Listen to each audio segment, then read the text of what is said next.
Nowhere, nowhere is the United States or North America or the Americas or the so-called New World directly or overtly referred to in Scripture. The closest we can come is the term all nations. Now, if it says all nations and it means something globally, not just all the nations of the Middle East or the nations around the Mediterranean, which is another technically complicated argument exegetically. Was it all the nations that were known to the author of that time, or does it mean all the nations for all time? If it is to be taken as universal, global, obviously it would have to include North America, South America, Canada, USA, etc.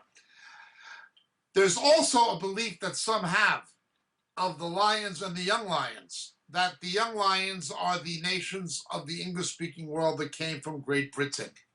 Again, this is speculative. Australia, New Zealand, Canada, USA, whatever. Again, it is speculative. It cannot be proven. It's an interesting thought, but it's something that cannot be proven. No, we cannot determine that Isaiah 18 is talking about the USA. First of all, we're told that this land, which lies beyond the rivers of Cush, the rivers of Cush has to do with the source of the Nile, the White Nile and the Blue Nile, converging in what is today Sudan, but Cush is essentially Ethiopia and a general term for Black Africa. It's a land that's beyond that. That's as far as it describes it. It doesn't sound like the New World or North America or South America. There's nothing exegetically or historically in the content that would suggest or even imply that. We continue, though, in verse 3, all you inhabitants of the world and dwellers of the earth. Well, again, in the exegetical context, the world, the earth, was it the known world of Isaiah's time, which was essentially the nations of the Middle East and around the Mediterranean, or was it the world globally? That is another exegetical question. It is purely speculative to say this is about the United States or about North America. There is no exegetical grounds to make that as any kind of a doctrinal conclusion. None. The United States is never specifically mentioned in Scripture. But thank you anyway for your question. My name is Jacob Prasch. God bless.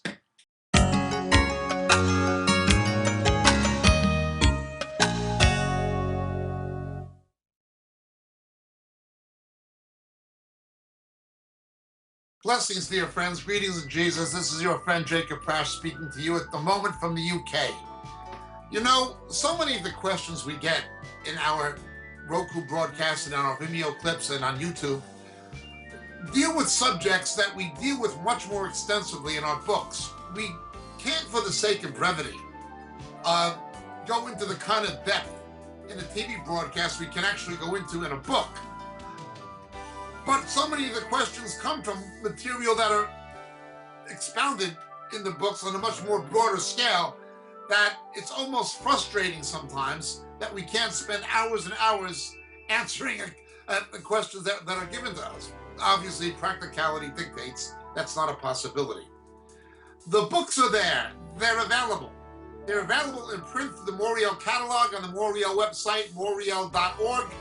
But in this day of Kindle and electronic books, they're also available through Amazon, and they're available through Kindle. The three books that would be the most referred to in the questions we receive are the three latest books.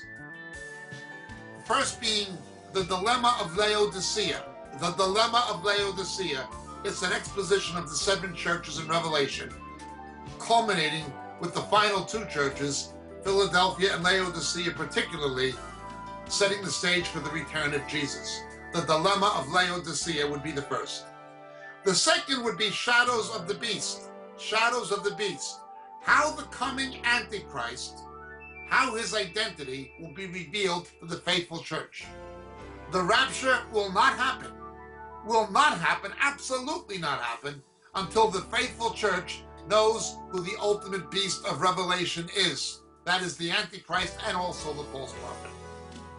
How the identity of the coming Antichrist will be revealed to the faithful church Shadows of the Beast, the second book. And the final and latest one, Harpazo, what the scripture actually teaches about the rapture, the snatching away, which takes place between the 6th and 7th seals in the book of Revelation.